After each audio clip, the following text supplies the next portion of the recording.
Bon matin tout le monde et bienvenue à notre webinaire ce vendredi matin de l'équipe de SolidWorks de l'Est du Canada. Notre sujet aujourd'hui, c'est l'analyse de grands assemblages simplifiés. Alors, on admet qu'on regroupe ce matin deux sujets qui sont d'intérêt en général pour les gens. Un, les grands assemblages qui ont largement changé dans les dernières années.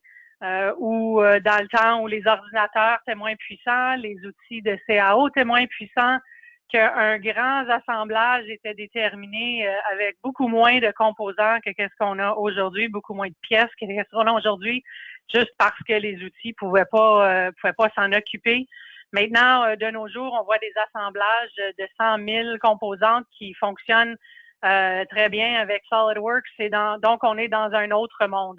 Mais il faut savoir comment travailler avec les grands assemblages et c'est un sujet en soi-même. On a couvert ce sujet-là, en fait, dans les webinaires il y a quelques années et on pense le refaire parce qu'il y a des nouveautés depuis ces webinaires-là qu'on a fait il y a à peu près 2 ans. Et on va remettre ça à jour avec les nouvelles choses qui ont été ajoutées depuis ce temps-là. Mais l'autre sujet avec lequel on regroupe aujourd'hui, c'est les analyses. Alors, on va mettre ces deux sujets-là ensemble aujourd'hui en faisant les analyses de grands assemblages. Les analyses de la simulation, ça aussi, ça a changé dans les dernières années, il faut se dire, parce que dans le temps, il fallait avoir un doctorat en simulation, en ingénierie pour pouvoir comprendre la mathématique derrière la simulation et à ce moment-là, pouvoir effectivement travailler avec soit les calculs qu'il fallait être faits à la main ou même avec les outils de CAO qui existaient il y a longtemps. Mais bon, il y a des années, ça a changé. On a introduit des outils de simulation qui sont de choses faciles pour les gens à utiliser, qui enlève l'inquiétude de faire la mathématique parce que c'est l'outil qui s'en occupe. Bon, aujourd'hui, on regroupe ces sujets-là. Alors, la simulation, moi, je tiens ça à cœur. C'est quelque chose qui m'intéresse énormément. Je trouve ça extrêmement visuel. Donc, on voit des résultats, puis que je trouve que l'impact que ça peut avoir pour une entreprise ne peut pas être minimisé. Ça permet d'assurer la qualité d'un produit. Ça permet de réduire les coûts. Alors, beaucoup voient ça comme un investissement. Il faut que je paye pour quelque chose, mais le retour sur investissement pour la simulation est largement dépassé par l'investissement. Vous pouvez soit sauver par des matériaux, vous pouvez sauver dans les changements que vous allez avoir à faire à vos produits, parce que si on fait des changements à notre conception tard dans la production ou même une fois rendu chez le client, ben ça coûte énormément plus à faire revenir en arrière et faire le changement que si on utilisait de la simulation à mesure qu'on faisait notre conception pour nous guider vers le bon produit dès le début. Alors, les coûts qu'on peut sauver sont inestimables, mais bon, des fois, on vient à bout de les estimer, en fait, parce que on peut faire de la mathématique simple là, de combien de changements vous faites, combien de prototypes vous avez à créer avant d'arriver à la bonne solution. Mais il y a bonne solution, puis il y a solution ultime aussi pour être innovateur dans le marché. Si vos ingénieurs, vos concepteurs n'ont pas le temps d'innover, ben, encore une fois, vous êtes en train de mettre votre produit ou votre compagnie en péril et on ne veut pas ça pour personne. Alors, la simulation permet d'essayer différentes choses, d'être créatif, puis de se démarquer au bout de la ligne sur le marché qui est très important de nos jours. Alors, je me présente, je suis Joëlle Guenette, je suis gestionnaire du territoire de l'Est du Canada, de l'Ontario au Maritime, et je suis chez SolidWorks depuis plus de 5 ans maintenant, à voyager jusqu'à très récemment le territoire presque toutes les semaines pour rencontrer des clients et discuter de ces enjeux-là chez vous, de comment vous faites et comment on peut vous aider à faire ça. Évidemment, on fait des webinaires depuis à peu près 4 ans et demi, beaucoup avec Michel, évidemment, surtout quand c'est en français avec Michel, pour vous amener de l'information et vous aider à comprendre les solutions et les options qui sont ouvertes à vous. Alors, je vais présenter Michel dans 2 secondes. Juste avant, je vais passer à travers les petites informations du GoToWebinar. Si c'est votre première fois, il y a un panneau à votre droite. Il y a une flèche orange en haut qui vous permet de minimiser ce panneau-là, que vous puissiez voir la présentation entièrement sur votre écran. Vous avez le choix de faire l'audio. Moi, je l'ai par téléphone en ce moment. ou par ordinateur. Donc, si par ordinateur, qui est en général l'automatique qui arrive, si ça ne fonctionne pas aussi bien, vous pouvez changer par téléphone. Le numéro de téléphone et le code d'accès va apparaître dans le panneau même, alors vous n'aurez pas besoin d'aller rechercher ailleurs pour trouver l'information, pas à s'inquiéter. Il y a des documents que vous pouvez télécharger. Alors, ce matin, on en a 3 qui sont là. Vous pouvez le faire à n'importe quel moment pendant la présentation. Sentez-vous à l'aise. Et la section la plus importante pour nous, c'est la section des questions chat, dépendant de ce que vous avez là, où vous pouvez communiquer avec nous, poser des questions et si le temps le permet à la fin de la présentation, Michel va se donner le temps là, de passer à travers et répondre aux questions. Si jamais on n'a pas le temps, on sait qui les pose, alors on pourra revenir vous voir à la suite après le webinaire. Alors, avec ceci, je présente Michel Cloutier, qui, lui, est chez SolidWorks depuis 15 ans, donc quelques années de plus que moi. Alors, lui, il les a vus, les changements duquel je parle, là, de grands assemblages, passer de ceci à ceci, et de simulation, passer de complexe à accessible. Alors, il va mettre ces 2 beaux sujets-là ensemble pour vous autres aujourd'hui et vous en parler. Moi, je reviens à la fin pour faire le tour du sujet. Merci, Michel. À tantôt. Ben, merci Joël, puis bienvenue encore une fois à tout le monde en ce beau vendredi matin. Donc aujourd'hui, on parle toujours d'analyse par éléments finis, de simulation, comme depuis les deux dernières. C'est notre 3e session là, depuis le mois de mai, qu'on a pris un petit focus simulation. Mais aujourd'hui, dans le contexte des gros assemblages, les outils qu'on a pour simplifier autant que possible les grands assemblages, être capable de faire de la simulation sur des gros assemblages, des grosses pièces. Avant de commencer, une petite citation. Je commence avec une petite citation du jour, quelqu'un que personne n'aura besoin que je présente, Albert Einstein. Je vais traduire à mon meilleur. Albert a dit tout devrait être fait le plus simple possible, mais pas plus simple que cela. Je pense que ça décrit bien un peu quand on se met dans l'optique de faire de la simulation dans les grands assemblages, ça va être spécialement vrai. On veut simplifier notre modèle pour pouvoir arriver dans un temps raisonnable à une solution, mais sans trop simplifier parce que sinon, on risque d'avoir une solution qui n'est pas bonne. Donc, il faut faire attention quand on va faire de l'analyse par éléments finis dans les grands assemblages. Puis, je veux vous montrer aujourd'hui plusieurs outils qui vont vous permettre de faire ça, dont un qui s'appelle la sous-modélisation. Je vais parler de différentes choses pendant ma présentation, mais la sous-modélisation va faire partie d'un focus un peu plus important un peu plus tard quand que je vais faire la présentation. Donc, si vous étiez avec nous dans les 2 dernières présentations, je suis un petit peu le même format. On va parler un petit peu des bases qu'on utilise quand on va faire de l'analyse dans les grands assemblages. Je vais vous montrer, en fait, plus qu'un exemple, je vais vous montrer 2 exemples. Quelques trucs rapides que je veux mentionner. Dans l'industrie, comment on applique ces principes-là, dans quelle industrie ça s'applique. Et puis, en conclusion, si on a des questions, je ferai un petit résumé aussi de qu'est-ce qu'on a vu à la fin. Donc, quand on parle d'analyse de grands assemblages, les principes de base, c'est important de savoir quand on fait une analyse d'inclure ou de ne pas inclure ce qu'on a ou ce qu'on n'a pas de besoin. Je vais prendre l'exemple ici d'un véhicule motorisé. Plutôt rare qu'on va faire de la simulation sur tout le modèle complet comme ça. On va probablement vouloir le décortiquer, puis mais concentrer notre attention sur des éléments clés de cet assemblage-là, comme ici peut-être d'un véhicule, tout le système de direction, suspension, motorisation, c'est un élément clé du véhicule.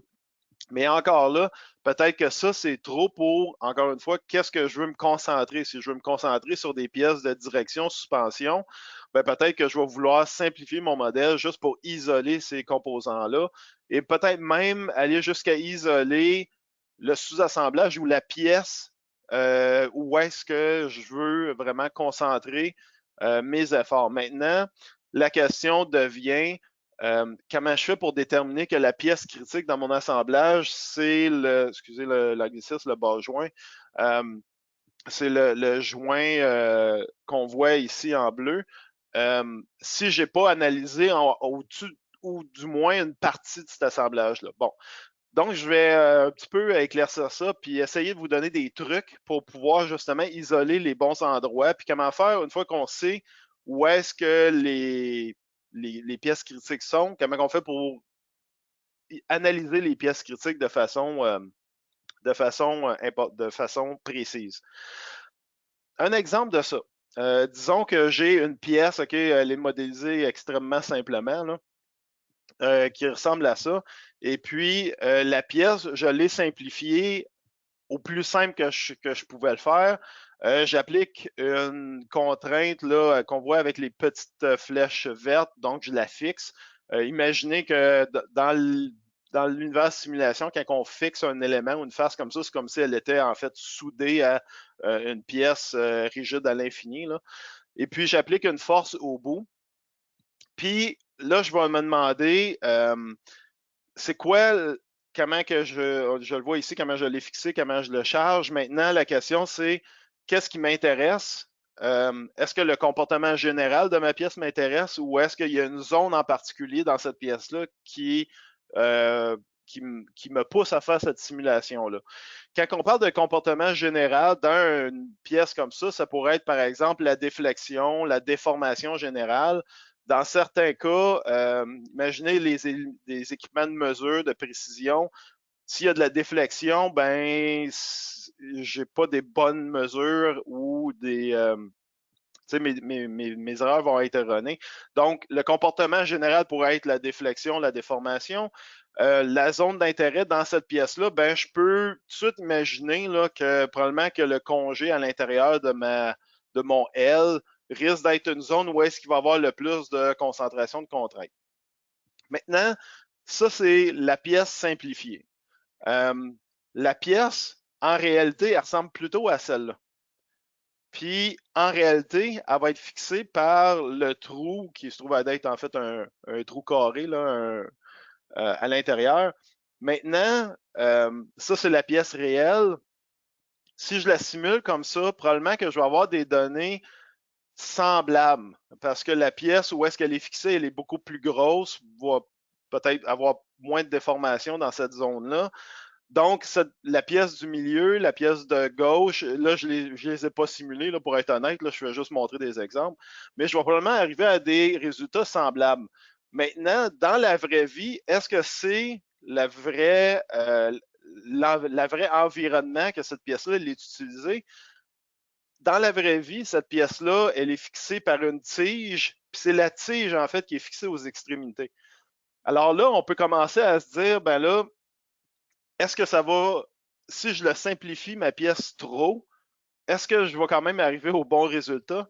Puis probablement que si vous avez un background mécanique, vous êtes en train de vous dire, la tige, elle semble pas très grosse. Et puis, de toute façon, si je mets de la charge au bout de la pièce gris foncé, il y a beaucoup de cette charge-là qui va aller dans la tige. La tige va se déformer. Euh, Imaginez que la tige est d'un autre matériel qui est beaucoup plus flexible que le premier. Donc, il y a beaucoup de déformations qui vont s'en aller dans la tige versus dans ma pièce que j'analyse. Donc, c'est pour ça que je dis, dans le contexte de simulation, il faut faire attention de ne pas trop simplifier. Comme ici, c'est un bon exemple. Si je simplifie trop, je m'éloigne en fait des valeurs réelles puis des solutions potentielles de ce problème-là. Donc, il faut faire attention. Puis quand on va parler de simplification du modèle, il y a différents outils. OK? On veut simplifier le modèle pour avoir une meilleure solution, arriver à une solution plus rapide, mais il ne faut pas trop le simplifier, comme Albert l'a dit. Il y a des outils de simplification de géométrie qui existent dans SolidWorks qu'on peut facilement utiliser, là, qui font partie de toutes les licences SolidWorks. Un des éléments où est-ce qu'on regarde souvent quand on fait de l'analyse par élément fini, c'est les congés. Les congés sont bons et les congés sont mauvais dans certains cas. Les congés sont, je vais prendre le même exemple de ma pièce en L. C'est la même pièce. Dans la pièce de gauche, vous voyez qu'il y a des congés tout le tour de la pièce. Dans la pièce du milieu, il n'y a aucun congé, c'est vraiment des arrêts de vivre. Puis dans la pièce de droite, il y a un congé, mais juste à l'intérieur du L. Maintenant, dans un contexte de simulation, où est-ce que je vais fixer la face qui est en haut en bleu, et puis j'applique une charge dans le trou là, à droite, en bas à droite. Lequel de ces trois modèles-là serait le meilleur modèle pour faire de la simulation? Quand on regarde les congés, ben, le premier modèle, il y a trop de congés, puis les congés ne sont pas nécessaires. Tous les congés qui sont à l'extérieur de la pièce vont tout simplement augmenter le temps de calcul parce que la géométrie elle est plus complexe. Puis de toute façon, il n'y a pas de charge vraiment qui est appliquée à travers ces congés-là. Ça n'a pas vraiment d'effet sur ma simulation. Au même titre que ça, la pièce du milieu ne serait pas non plus un bon exemple de simplification parce que là, je l'ai trop simplifié. Et puis, de la manière que je vais charger la pièce, j'ai une arrête vive à l'intérieur de mon L. Premièrement, les arrêtes vives n'existent pas réellement, à part que dans un modèle CAO. Toutes les pièces ont un arrêt vive, même si elle est vraiment minime. Dans un contexte comme celle-là, si je la fabrique avec un outil, il va quand même avoir probablement un rayon là, à l'intérieur, dû à la pastille de mon N1000, par exemple. Puis de toute façon, une pièce qui est un peu ductile, qui est un peu malléable, dès que je vais commencer à appliquer une charge, il y a un congé qui va en fait se créer naturellement à l'intérieur de ma pièce. Donc, c'est pour ça, mais dans le CAD, dans le CAO, ça se fait pas. Donc, ce qu'on va faire dans un cas comme ça, en fait, le meilleur exemple pour faire de la simulation, il faudrait, même si peut-être sur notre modèle CAO, on n'a pas modélisé de congé, on irait quand même en mettre un parce que sans ça, on va avoir des concentrations de contraintes qui vont nous donner des résultats erronés. Donc, il faut faire attention avec les congés. C'est un bon exemple de simplification. Là, comme Albert le disait, il faut simplifier, mais pas trop.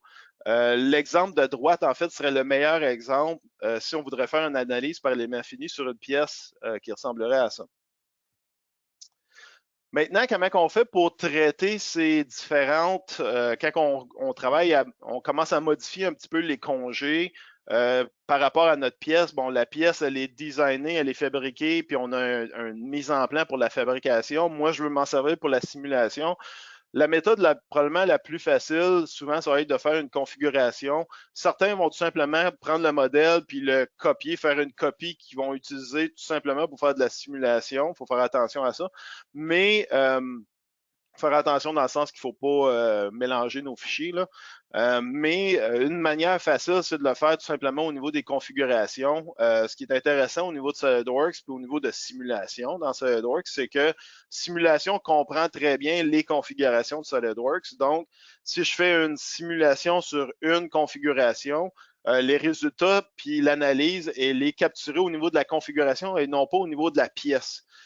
Ça voudrait dire aussi que pour une même pièce, je pourrais me faire, ou même pièce ou même assemblage, je pourrais me faire plusieurs configurations, puis faire des analyses dans chacune de ces configurations-là. SolidWorks Simulation supporte ça très bien. Les connecteurs. Un autre élément aussi important quand on va faire de la simulation au niveau d'assemblage. Hein, les connecteurs, on utilise ça au niveau d'un assemblage quand on fait de la simulation d'assemblage. Il y a plusieurs types de connecteurs, 4, 8, 9, 9 ou 10. Ça va être une bonne manière de simplifier notre modèle et d'arriver à des résultats précis, même si on n'a pas des pièces qui techniquement existeraient dans notre assemblage. Les connecteurs peut-être les plus communs là qu'on va voir, ressort, tige, boulon, roulement pour simuler la portée d'un bearing sur une pièce. Donc ça, c'est des connecteurs qu'on va utiliser. Ça nous permet de, en fait, simuler que la pièce, elle est là, même si elle ne l'est pas. L'idée en arrière de tout ça, c'est que si je vais prendre l'exemple d'un boulon, si j'ai deux plaques avec des boulons, puis le boulon est vraiment modélisé avec le boulon puis la note. Il va y avoir un maillage qui va être créé dans le boulon, dans la note aussi. Il y a des contacts entre le boulon et les pièces. Puis tout ça augmente la difficulté, pas la difficulté, mais le temps de calcul. En fait, c'est vraiment le temps de calcul. Puis en plus de ça, ce qui est intéressant des connecteurs, c'est que, puis dans le cas par exemple d'un boulon, c'est que je peux même assigner la valeur de couplage de mon boulon. Donc, si je sais que je vais donner un couple X sur mon boulon, ben le couple exerce une force sur les pièces. Donc, c'est une manière beaucoup plus facile, beaucoup plus rapide d'assigner ce type de charge-là sur le modèle sans avoir à modéliser ou à mettre ces boulons-là.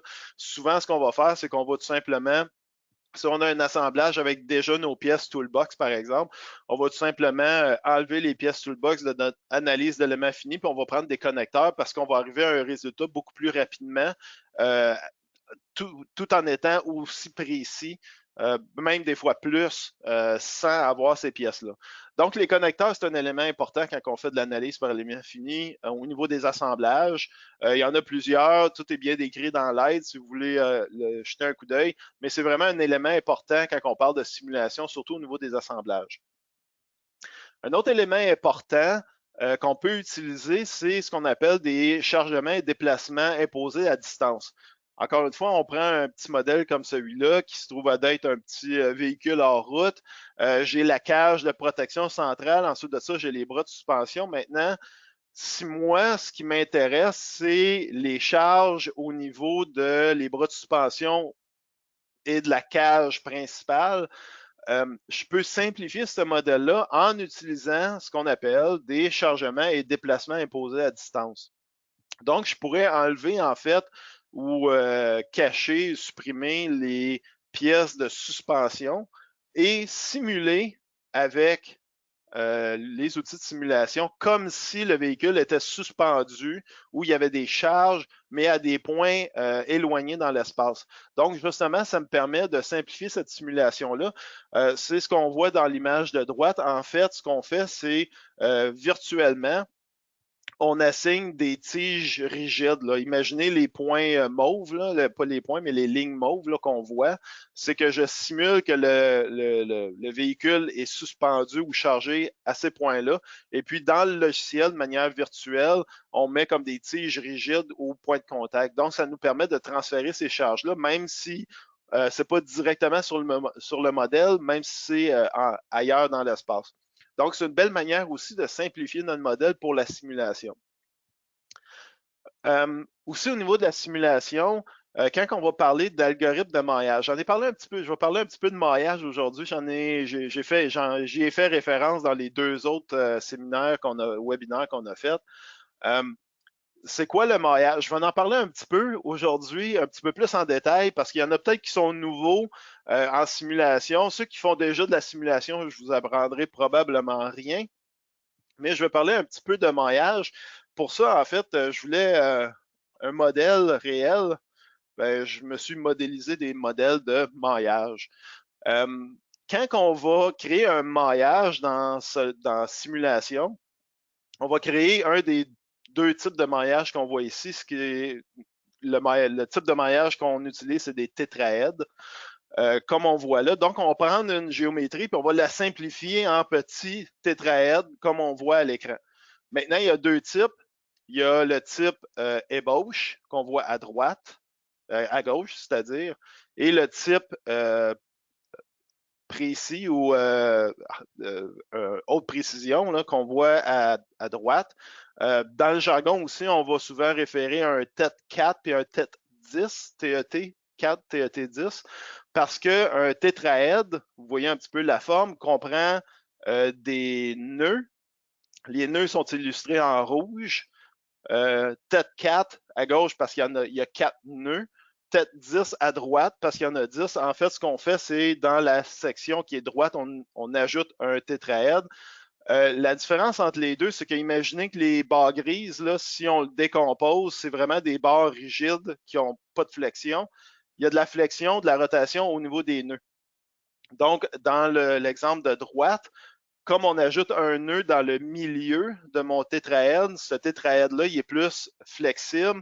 Il va me donner des meilleurs résultats, mais comme vous voyez, il y a plus de nœuds, ça veut dire plus de calculs, puis chaque nœud a 6 degrés de liberté, 3 translations, 3 rotations.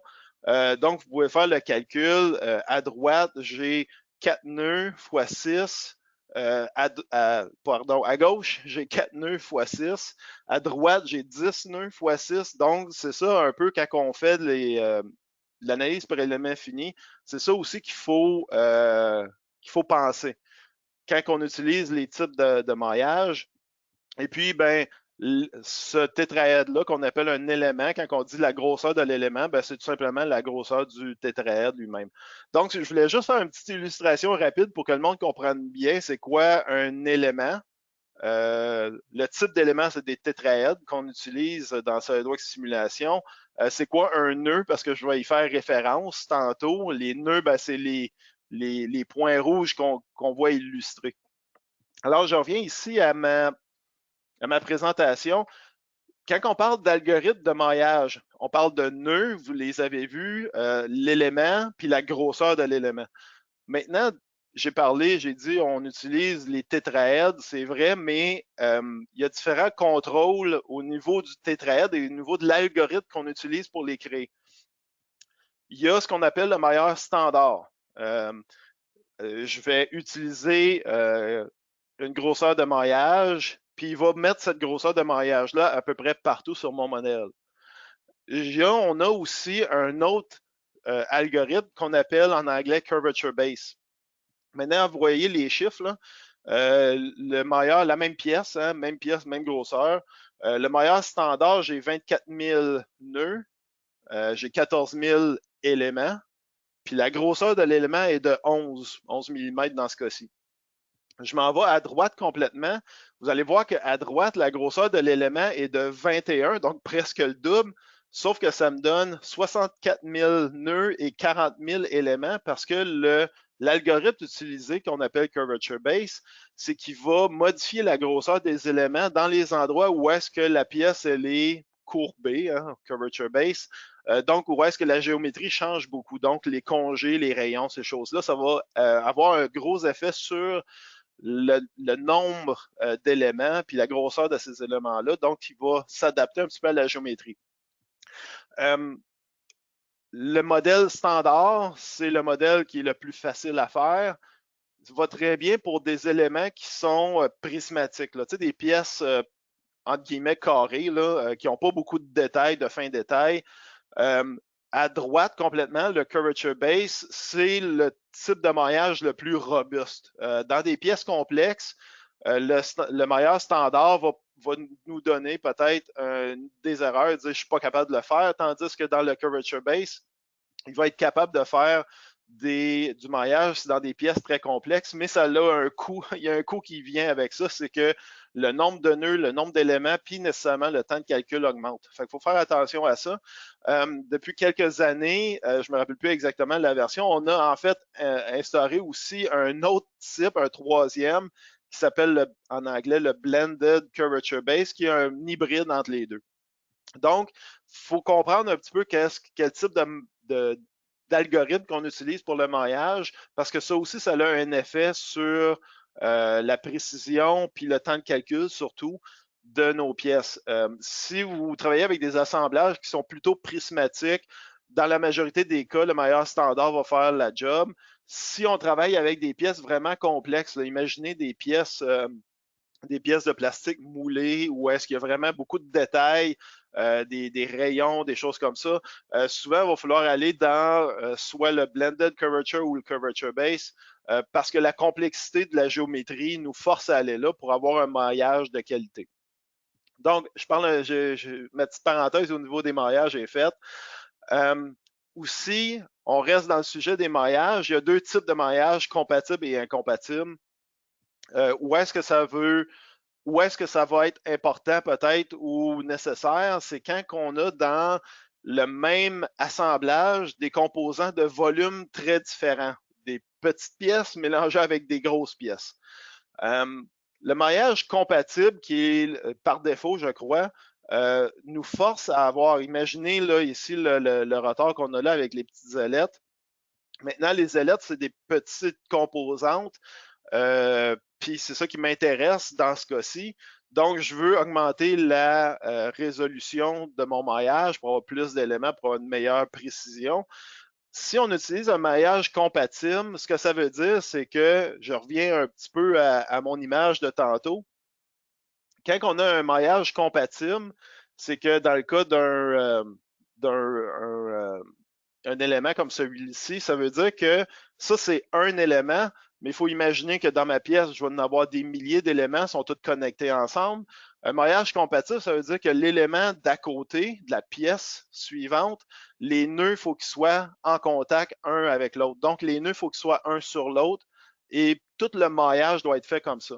Donc, c'est pour ça qu'en revenant sur l'image qui est ici, c'est pour ça que même si les ailettes, c'est une pièce différente, vous voyez que sur le rotor principal, la plaque ronde, où est-ce qu'il y a un contact avec les ailettes, le maillage est très dense. Donc ça, c'est un maillage compatible. Maintenant, dans SolidWorks Simulation, on est capable aussi de définir des maillages incompatibles. Ça va être pratique, justement, comme je le disais tantôt, sur des pièces, ou plutôt des assemblages, je devrais dire, où est-ce que j'ai des très petites pièces connectées avec des pièces qui, géométriquement, sont beaucoup plus grandes. Ça va me donner beaucoup plus de flexibilité. Je n'ai pas besoin d'aller forcer le modèle à faire un maillage serré au point de connexion. Je peux avoir tout simplement un mailleur incompatible. Comme je le disais tantôt, imaginez des pièces là, ici comme des pièces de frein avec l'étrier. Bon, ben l'étrier, il est quand même assez gros comparé aux autres toutes petites pièces qui sont à l'intérieur. Ça peut être un bon outil pour justement permettre de résoudre ce problème-là de façon plus rapide sans avoir à forcer une densité d'éléments trop grosse dans les grosses pièces qui m'importent un peu. Moi, c'est les petites pièces où est-ce que je veux concentrer mon attention. Le type d'éléments. Maintenant, encore une fois, on parle d'éléments de maillage. Il y a trois types à l'intérieur de simulation qu'on peut utiliser. Les éléments volumiques, coque et poutre. Un élément volumique, en fait, c'est ce que je vous montrais tantôt sur SolidWorks. Là. Ça ici, là, c'est un exemple parfait d'un élément volumique de haute qualité. Comme vous voyez, c'est vraiment un élément 3D. Si on regarde un petit peu le type de pièce, c'est une pièce où est-ce qui est volumique, qui a un volume, ça va être le type d'élément qu'on va utiliser. Puis ici, vous voyez la représentation là, du tétraède à 4 nœuds ou à 10 nœuds, là, un tête 4, tête 10, avec la petite image en haut. Donc ça va être une bonne application. Les modèles, comme je disais tantôt, qui ont du volume où le volume est différent dans les différentes sections. Maintenant, quand on parle, par exemple, de métal en feuille, ça, c'est un exemple parfait où est-ce qu'on utiliserait, au lieu de prendre un élément volumique, on prendrait un élément de coque. Pourquoi on veut le faire? Parce qu'un élément de coque est sur 2 dimensions, n'est pas sur 3. Donc, vous voyez qu'on ne parle plus de tétraèdre, on parle plutôt de triangle. Donc, on simplifie le calcul pour arriver à une solution. Dans le cas des pièces où est-ce qu'ils ont une épaisseur constante, là, le métal en feuille, c'est l'exemple parfait. On va utiliser des éléments coques pour faire la simulation, ce qui va nous permettre d'arriver à une solution beaucoup plus rapide. Parce qu'on a simplifié le nombre d'éléments, donc le temps pour arriver à la solution est beaucoup plus rapide. Mais il y a un autre type d'élément qui est encore plus simple que tout ça, c'est les éléments poutres. Le mécano-soudé, encore une fois, c'est l'exemple parfait. En fait, un élément poutre, c'est un élément à une dimension. La longueur avec 2 nœuds, tout simplement. C'est pour ça que des mécanos soudés immenses peuvent être résolus extrêmement rapidement en utilisant les éléments poutres qui sont, encore une fois, dans tous les outils de simulation. Même que si vous utilisez les outils de mécano soudés dans SolidWorks, automatiquement, le système va traiter ça comme des éléments poutres quand vous allez faire de la simulation. Donc, c'est vraiment facile à faire. Aussi, on permet le maillage mix. Hein. Dans certains cas, on va avoir en fait un mélange de différents types de maillage. Un bon exemple, c'est imaginer comme à droite, là, la table qui est là, j'ai des éléments poutres. Par-dessus ça, j'aurais peut-être une plaque en tôlerie. Ben, le support pourrait être simulé avec des éléments poutres, la plaque pourrait être simulée avec des éléments coque. Donc, on peut mélanger ces types d'éléments-là dans la même simulation, ce qui donne beaucoup de flexibilité. Et puis, il faut penser au type d'éléments. J'en ai parlé un petit peu tantôt, là, les éléments, ce qu'on appelle brouillons, là, qui sont les têtes 4, puis les éléments élevés qui sont les têtes 10, donc avec plus ou moins nombre de nœuds au bout de mes éléments. Maintenant, la sous-modélisation. Ça va être dans la prochaine partie, là, je vais surtout parler de ça. La première, c'était plus des éléments de base de simulation, mais je voulais passer à travers. La sous-modélisation, c'est une des types d'analyse qu'on retrouve dans Simulation Pro Premium qui nous permet d'analyser des très grandes structures et en fait de décomposer notre analyse pour pouvoir se focusser sur un endroit en particulier. Comme ici, c'est un bon exemple. J'ai une grande structure. J'analyse la structure pour savoir c'est quoi le comportement général, surtout pour me donner une idée où est-ce qu'ils sont les endroits critiques dans ma structure pour que je puisse ensuite aller faire une analyse de l'endroit critique proprement dit. Pourquoi c'est important? Deux exemples. Vous avez probablement déjà vu cet exemple-là, mais ici, on ne parlera pas du problème qui a créé le bris, mais plutôt on va regarder la manière qu'il y a eu une failure, là, donc que ces deux ponts-là, je vais montrer l'autre exemple après, ont été détruits. Pas détruits, là, mais a eu un manque. Donc, le pont Tacoma Narrows 1940, si vous étiez dans ma session au mois de mai, on en a parlé de vibrations et tout ça. Mais regardez comment le pont a été détruit. En fait, c'est un bris généralisé. C'est toute la structure au complet qui s'est complètement effondrée. Ce type de bris-là est plutôt rare. En fait, c'est rare que c'est toute une structure qui, d'un coup, va décider qui va complètement s'écrouler. Ce qu'on va voir plus couramment, c'est un autre exemple ici, puis je vais montrer l'exemple du pont de la baie de San Francisco. C'est suite au tremblement de terre qu'il y a eu en 1989. Le pont est resté debout, là. Puis même, ils l'ont réparé, puis une partie, ils ont réussi à réparer le pont. Mais il y a juste à un endroit sur le pont où est-ce qu'il y a eu un bris très localisé. Puis c'est ça qui a fait qu'il y a eu un bris sur le pont, mais ça n'a pas été, le pont ne s'est pas effondré de manière généralisée comme dans le premier exemple. Donc, puis ça, c'est beaucoup plus commun au niveau de n'importe quoi là, en mécanique. Là, quand il y a quelque chose qui brise, même si c'est un bris qui va amener peut-être à d'autres conséquences de ce bris-là, puis qui va détruire l'équipement, souvent va être localisé à un endroit. C'est ça qui va amener peut-être un effet de domino là, qui va affecter plusieurs choses, mais c'est très localisé. La plupart des bris sur n'importe quel équipement vont plutôt être localisés à partir d'un endroit précis. La question devient, OK, comment on fait pour déterminer que c'est là l'endroit précis avant de l'avoir construit puis avant que ça brise nécessairement? Donc, on va regarder un petit peu ça avec justement l'outil de sous-modélisation, puis on va regarder un petit peu rapidement les fondations mathématiques. Ça vient du principe de Saint-Venant, mathématicien, physicien français, ingénieur, qui est arrivé avec la thèse que les contraintes relativement éloignées d'une charge appliquée sur une frontière ne sont pas sensiblement modifiées si cette charge est changée pour une charge statique équivalente. Ce que ça veut dire, tout ça, c'est si on prend un exemple très simple, une plaque avec des trous, puis j'ai une charge concentrée dans le premier exemple. Dans le deuxième exemple, j'ai une charge distribuée. C'est la même charge dans les deux cas. Je fais de la simulation. On voit ici le déplacement là, exagéré 10 fois.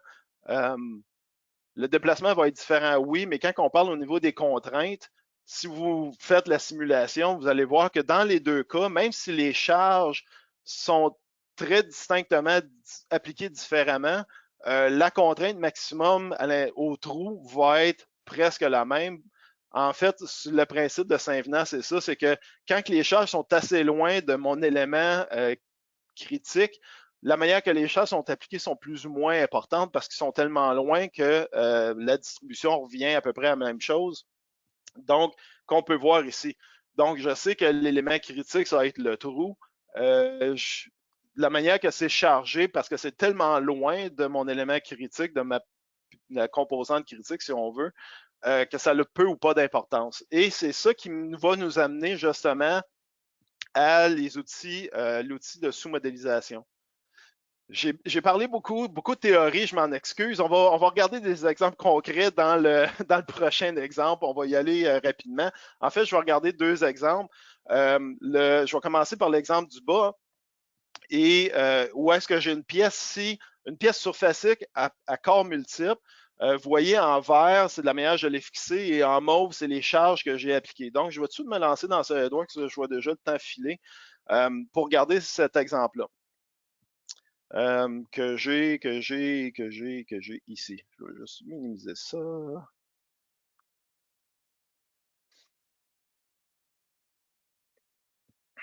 Et voilà. Bon, j'ai fait une simulation. Je vais juste fermer ma webcam rapidement. De mon modèle complet que je vois ici. Je l'ai analysé. On peut montrer les résultats. On voit vraiment que j'ai de la flexion dans mon modèle. Je peux même venir animer. Si vous m'avez vu dans les autres présentations, c'est pas rien de nouveau. Donc, on est capable de venir animer les charges dans mon modèle. Maintenant, vous allez voir que le maillage qu'on voit sur le tracé est assez grossier. J'ai utilisé un maillage de 72 mm, si je ne me trompe pas, là, de façon générale. Maintenant, je veux concentrer, j'ai fait une analyse généralisée, puis je veux concentrer sur une des pièces. Alors, on va faire une analyse de sous-modélisation. Je vais tout simplement me créer une nouvelle analyse. Dans le type d'analyse, je vais aller dans le bas, je vais dire sous-modélisation. Je fais suivant, tout simplement. Maintenant, ici, on me demande, OK, quelle partie que je veux analyser, je peux la sélectionner dans l'arbre. Je peux même venir juste la sélectionner à l'écran. Disons que je veux me concentrer sur la poutre ici transversale, pardon. Je dis OK. Donc, en fait, ce qui se passe, c'est que SolidWorks, en arrière-plan, est en train de me créer une configuration pour isoler juste ça dans mon assemblage. Maintenant, l'idée en arrière de tout ça, c'est que en faisant ça, vous voyez que les déplacements sont déjà associés à partir de mon analyse parente. Même chose pour les forces, je n'ai pas besoin de redéterminer ça. Ce que je vais faire, par exemple, parce que je veux avoir une analyse plus précise, je vous ai dit tantôt, j'ai fait ça avec un maillage très grossier. Je vais utiliser un maillage très raffiné, 8 mm. Donc, je suis passé de 72 mm, la grosseur de mon maillage, à 8. Je vais dire oui, je veux faire la solution après. Je clique OK. Et puis, vous allez remarquer que extrêmement rapidement, là, on parle de quelques secondes, j'arrive déjà à un résultat et que je peux venir animer ce résultat-là. Donc, je n'ai pas eu besoin d'essayer de déterminer c'était quoi les charges, réappliquer ces charges-là. Très rapidement, je suis capable d'arriver à mon résultat avec un maillage beaucoup plus dense, donc une bien meilleure précision sur mon modèle. Maintenant, ce qui est intéressant, c'est que je peux revenir à mais je peux faire ça aussi pour d'autres parties de mon système. Comme par exemple ici, dans la même pièce, j'ai fait un autre que j'avais déjà solutionné à l'avance. J'ai analysé la poutre qui était au centre ici. Maintenant, ce qui devient intéressant, je vais vous comparer les deux résultats, un à côté de l'autre. Et pour bien voir, oui, c'est ces deux-là, OK. Je veux juste m'assurer que j'avais les deux bons modèles. Alors, vous voyez, dans le premier résultat, ma déformation maximum est à 14 à cet endroit-là. Et puis, quand j'arrive dans l'autre, parce que premièrement, on voit bien la densité du maillage qui est très différente. Hein? On le voit bien ici à l'écran. Mais vu que j'ai une bien meilleure précision, on se rend compte que mon stress, en fait, que Si je me serais juste fié à la première analyse, j'aurais pensé que c'est la pièce qui est ici qui se déforme le plus. En fait, c'est pas vrai. Quand j'ajoute la précision dans mon système, je me rends compte que euh, les contraintes maximum ne sont pas appliquées sur la pièce qui est ici, mais plutôt au joint avec le bâti principal. Donc, euh, rapidement, j'aurais fait une mauvaise analyse en haut en pensant que c'est la pièce en haut qui va se déformer. En réalité, c'est probablement la soudure où est-ce que je devrais concentrer mon attention entre les deux bâtis. Donc ça, c'est un bel exemple où est-ce que la sous-modélisation, parce que ça me permet de résoudre mon problème avec une densité de maillage plus haute, donc plus de précision, me donne des résultats assez différents de un à l'autre. Maintenant, je vais montrer l'autre exemple rapidement. Je vois, encore une fois, je vois le temps filer. Je ne pensais pas que j'avais parlé tant que ça. Mais un exemple qu'on a vu dans le passé aussi, quand j'ai montré la semaine passée le modèle de PCB. Donc, j'ai un panneau de PCB, mais ce que j'ai fait, c'est que j'ai séparé les éléments importants dans mon assemblage. On est capable de voir à droite qu'il y a des subdivisions dans mon PCB. Tout simplement, ce que j'ai fait, c'est que j'ai fait des splits dans le board. Le premier exemple, c'est une charge mécanique. Le deuxième exemple, c'est une charge statique. Puis le principe reste le même. Je fais une première analyse avec le modèle complet, avec un maillage plutôt grossier pour savoir où sont les points critiques. Une fois que j'ai trouvé où sont les points critiques, ben là, je suis capable d'aller faire une analyse de sous-modélisation. Vous m'avez vu faire, je crée la sous-modélisation, je sélectionne les composantes que je veux analyser. Il y a une configuration dérivée qui est créée automatiquement. Et puis ensuite de ça, je fais mon étude d'analyse par élément fini de sous-modélisation avec un résultat plus précis. C'est ce que j'ai déjà fait. Je veux juste regarder les résultats rapidement. J'ai commencé par faire une première analyse thermique. En fait, ici, ce qui m'intéresse, c'est bon, les facteurs d'expansion thermique sont différents pour différents matériaux. J'ai premièrement défini c'est quoi les températures dans mon système. On voit que la pièce ici, le chip ici, c'est ça qui chauffe le plus. Maintenant, j'ai pris ces données thermiques-là, puis j'ai fait une simulation de contraintes thermiques. Comme je disais tantôt, j'ai des matériaux de j'ai différents matériaux. Les matériaux ont une déformation différente selon les températures, ce qui crée un stress entre les matériaux. Donc, si je suis capable d'analyser le matériel, encore une fois, ça, c'est mon analyse générale. Maintenant, j'ai été faire une analyse de sous-modélisation pour pouvoir venir isoler les composantes en tant que telles, qui était celle-ci, qui était une de mes pièces critiques. Puis là, vous voyez que j'ai refait l'analyse avec une densité de maillage de beaucoup supérieure à la première. Encore une fois, si on veut comparer les deux résultats un à côté de l'autre, je vais les mettre un ici à côté de l'autre. Je vais m'assurer que j'ai les deux bons. Je vais dire OK pour ça. Donc, vous voyez en haut l'analyse de tout mon système avec un maillage grossier pour déterminer où sont les endroits critiques. Et en bas, avec une sous-modélisation, on augmente la densité du maillage. Puis ici, on voit qu'on a vraiment des valeurs très différentes. Là. 75 mégapascales de contrainte en bas, 64, c'est 10 de plus. C'est à peu près, ça représente à peu près 15% de différence. Non seulement ça, on voit un peu comme dans l'autre exemple que l'endroit où est-ce que la contrainte maximum est même pas à la même place. Donc, c'est pour ça que ça devient important de faire ce type de simulation-là, surtout quand on parle de gros assemblages qui nous permettent de justement arriver à des résultats qui vont être valables parce qu'on est capable de, sans avoir à tout refaire l'analyse dans tout mon assemblage avec une densité de maillage extrêmement élevée qui me donnerait des temps de calcul à pas finir, je suis capable avec la sous-modélisation juste d'aller isoler ce que j'ai de besoin et puis de là faire une analyse très précise juste des endroits critiques dans mon assemblage. Donc, c'est ce que j'ai fait ici dans l'exemple dans les deux exemples, en fait, qu'on a parlé, c'est que j'ai refait une étude de sous-modélisation, mais dans ma sous-modélisation, comme j'ai juste une fraction de mon assemblage, je suis capable de mettre la précision de mon calcul beaucoup plus élevée sans trop avoir d'impact sur les temps de calcul et les ressources nécessaires pour faire ces calculs-là. Bon, il y a quelques conditions nécessaires quand on parle de sous-modélisation. Euh, je vais les mettre rapidement, mais tout ça est bien documenté dans l'aide. Si ça vous intéresse, il n'y a pas de problème. Vous pouvez aller voir ça, là.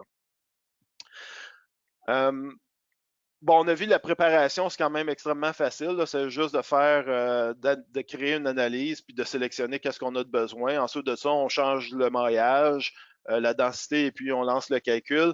Et l'idée en arrière de tout ça, c'est de vraiment avoir des résultats précis pour des pièces vraiment critiques de mon assemblage. Quelques trucs rapides, je vais passer rapidement. Je vois que j'ai pris un peu plus mon temps cette semaine que les semaines passées. Euh, on a parlé en fait le mois passé, au mois de mai, de l'analyse par élément fini versus la mécanique des fluides. Bon à savoir, dans cette analyse-là, en fait, dans ce webinaire-là, on avait parlé d'un PCB, mais beaucoup plus gros, puis on l'avait analysé aussi avec l'écoulement des fluides. C'est bon à savoir que dans l'outil CFD, Flow Simulation, on a aussi un principe semblable à la sous-modélisation qu'on a dans notre outil d'analyse par élément fini. En anglais, on appelle ça le Transferred Boundary Condition ou EFD Zooming. Donc, c'est quelque chose qui existe aussi dans nos outils d'analyse, pas analyse, mais mécanique des fluides. On a un concept similaire à ça. Aussi, au niveau de simulation 2020, certaines nouveautés ont été faites pour justement nous amener, nous aider dans la simulation de gros assemblages. Tantôt, j'ai parlé d'éléments poutres. Jusqu'à 2020, donc jusqu'à 2019, là, incluant 2019, les éléments poutres mécano-soudés, pensez mécano-soudés, on pouvait utiliser des charges mécaniques, OK, une force, une pression, etc., mais on ne pouvait pas y appliquer une charge thermique sur des poutres. Ce qu'on a ajouté à partir de simulation 2020. Donc ça, c'est intéressant si vous avez du thermique mélangé avec des poutres. Puis quand je parle de poutres, ça n'a pas nécessairement besoin d'être juste des éléments poutres traditionnels. Imaginez un assemblage semblable à ça. Les tubes ronds avec des rainures peuvent être déterminés comme un élément poutre. Là. Ça n'a pas besoin d'être un I-beam ou un channel ou un fer-angle. Un élément qui a un profil constant sur sa longueur, n'importe quel type, la forme qu'il a peut être déterminée comme un élément poutre, en fait. Donc, maintenant, on est capable d'appliquer des charges thermiques sur des éléments poutres. C'est ça la nouveauté.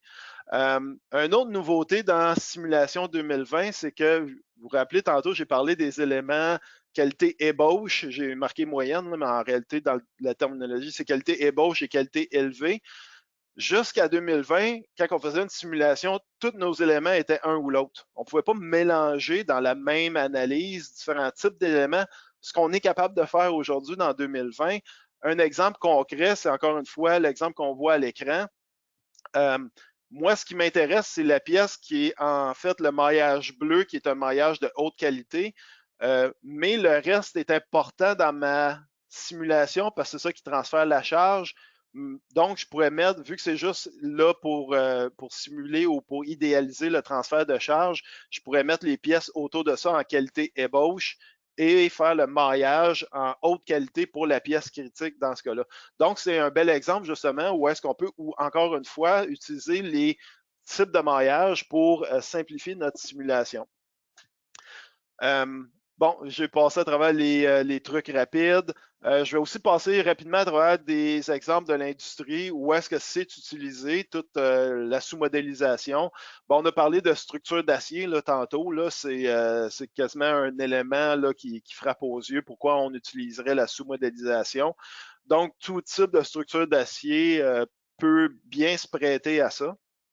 Mais aussi au niveau des mécaniques, on l'a vu au niveau d'un board de PC, ordinateur, on peut se servir de la sous-modélisation, penser automobile, tous les équipements de système de suspension, etc.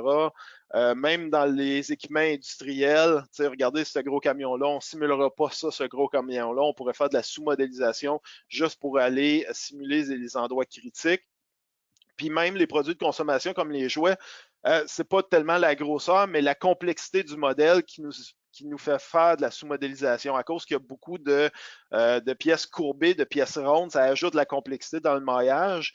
Donc, on peut faire une sous-modélisation justement pour nous aider dans ce type de cas-là. Donc, ça s'applique quand même à une large gamme à travers l'industrie, puis même dans à peu près tout ce qui est moindrement complexe qui va nous aider à arriver à des résultats de simulation rapidement. En conclusion, je vais juste faire un tour rapide. Je vois que l'heure s'écoule, je ne veux pas prendre trop de temps. Sur tout ce que j'ai parlé aujourd'hui, j'ai parlé de beaucoup de choses, puis peut-être que plusieurs se demandent, OK, qu'est-ce qui est dans quoi là, dans les différents modules? Donc, si on regarde SolidWorks Premium et simulation standard, ensuite de ça, simulation pro, simulation premium, les connecteurs, tous sauf les 2 connecteurs de soudure, sont dans SolidWorks Premium, simulation standard. Si on veut utiliser les connecteurs de type soudure, il faut aller dans simulation pro ou sim premium. J'ai parlé de chargement, déplacement imposé à distance, ça existe partout. Le maillage compatible, incompatible, ça existe partout. Le maillage standard, curvature puis blended curvature, ça existe encore une fois partout. Les éléments volumiques, cockpit, ça existe encore une fois dans tous nos modules de simulation. La sous-modélisation, par contre, n'existe seulement que dans Simulation Pro Premium. Donc, si c'est vraiment quelque chose qui est intéressant, il faudrait aller vers Simulation Pro Premium pour utiliser la sous-modélisation. Puis la dernière chose que j'ai parlé à la fin, c'est les définitions de maillage. Quand on mélange des maillages qualité ébauche avec qualité haute qualité, nouveau dans 2020, j'en ai parlé, ça existe aussi dans tous les modules de simulation qui sont disponibles. Donc, ça résume la présentation.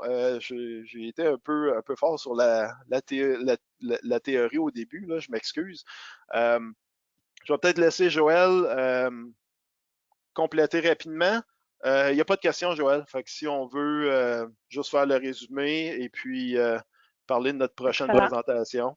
OK. Oui, excellent. Donc, merci Michel pour toute l'information. Et oui, c'est certain que la simulation, des fois, ça devient plus technique.